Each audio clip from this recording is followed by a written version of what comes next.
Spiritual counselling is a different way of counselling to mainstream counselling. Can you explain the difference and what spiritual counselling is? Firstly, I want to say that spiritual counselling today is often understood to be religious counselling, and it's often advertised. I see the advertisements referring to religious counselling.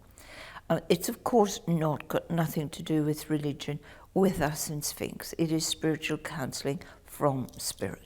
So that's a difference in itself.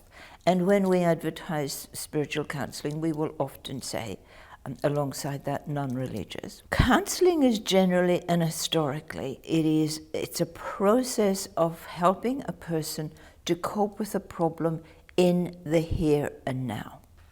You've got a problem. What are the steps we're going to take to help you to cope with it today? And there's counselling and there's psychotherapy. And I'm initially trained in psychotherapy. And people will often ask, what is the difference? In spiritual counselling and in psychotherapy, there's actually very little difference. If we're talking about Sigmund Freud and what he taught, and the hundreds and hundreds of hours work I've done with him, he worked in pure psychotherapy. Over the recent years, psychotherapy has pulled in a lot of different therapies, adding to calling it psychotherapy. In effect, it's bastardized the Sigmund Freud style of psychotherapy, and indeed Christian style, because he works in therapeutic terms of psychotherapy as well. The difference with spiritual counseling is we're going back to the reason why a person has this problem, and we're taking them back to the very beginning of understanding that. Now, obviously, you will see the best spiritual counselors are those that are mediums as well, because they're getting that information directly from spirit. But in the spiritual counseling course that I teach and that comes from counsel, it teaches people how to step through the true developmental stages of life from conception, as it was meant to be by our Creator, as a child is meant to develop, and what the blockages are in that development, what school causes, what religion causes, what parent causes, what siblings cause.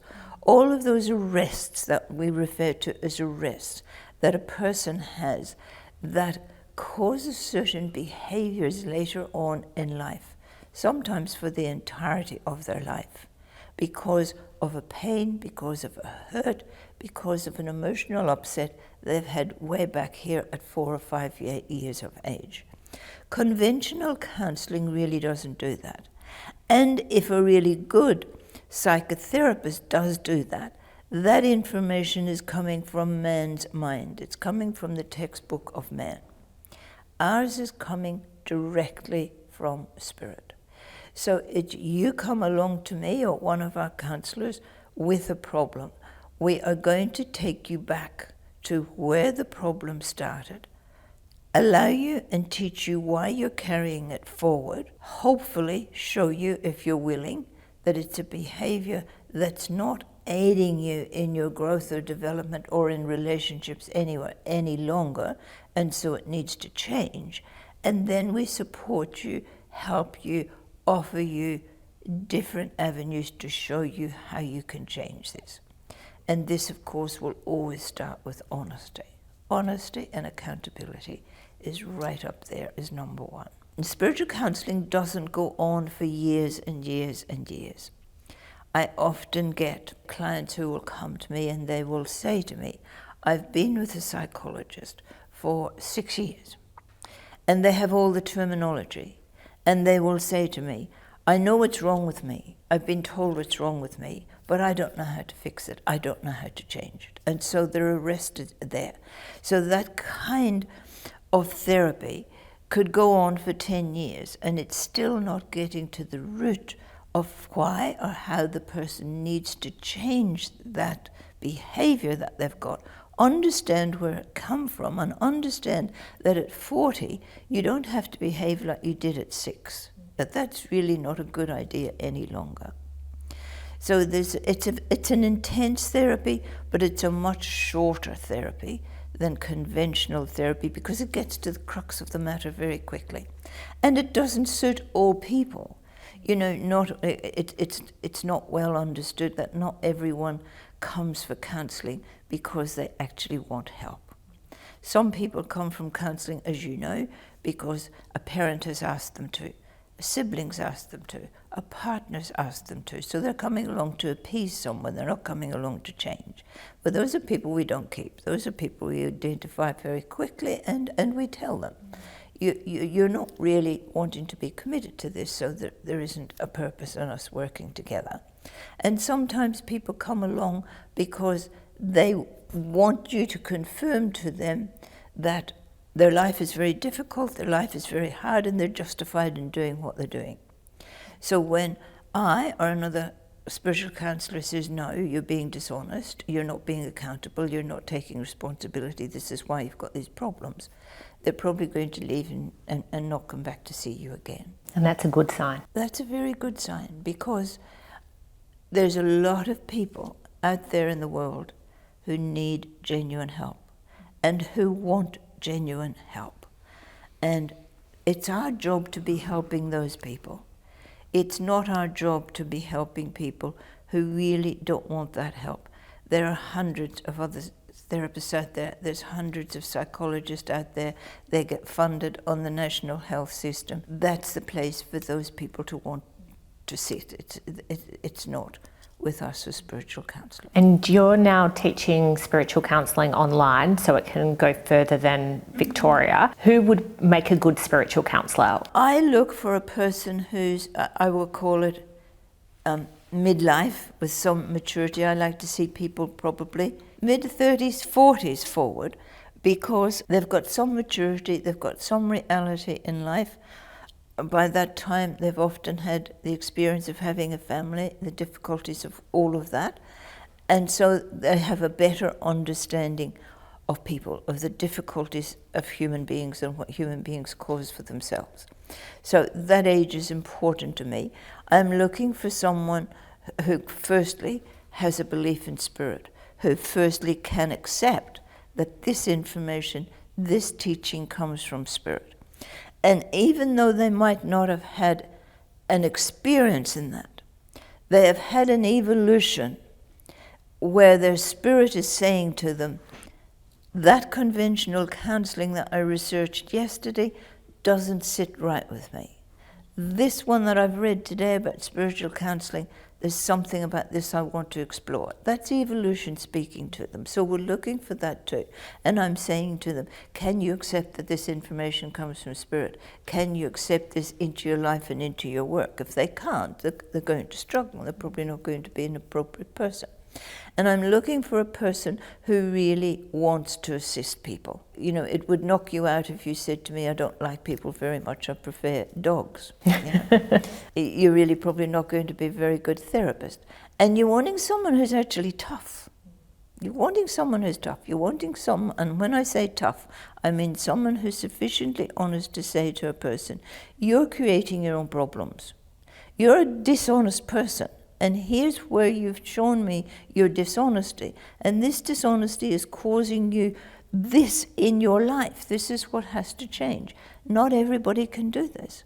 If you've got a person who just wants to feel sorry for people and to say, you know, poor darling, look at the difficult life they've had, they're not going to be a successful counsellor. They're going to hold that person in self-pity. So we're going to identify the people who've got those traits. And it's particularly suited too to people who are already counsellors conventionally, but they're feeling that their work's just not hitting the spot. They're feeling frustrated because the clients aren't changing. They're trying their best. The client's trying, the counsellor's trying, but they're just not getting the change. They're getting the revisiting of all problems from that client.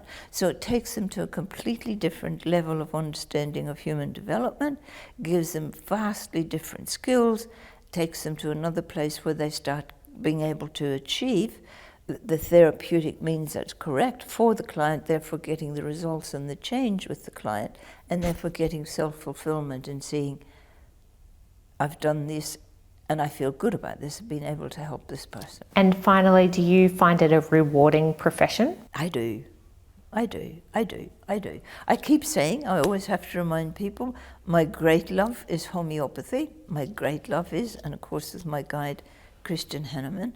But it was Christian who directed me into the spiritual counselling, and the many hours that I was required to do with Sigmund and him on the mind, because that's my love.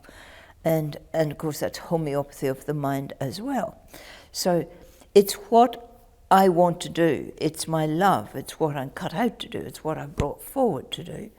And all of the past life that I've had before this was many and varied, but it was all about working with people, dealing with people, and learning how people behave.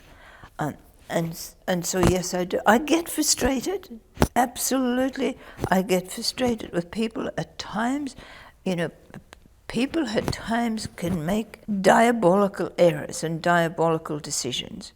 And if I've got a client who's going along very well and then makes one of these catastrophic decisions that takes them way back to the beginning, I can get frustrated with that.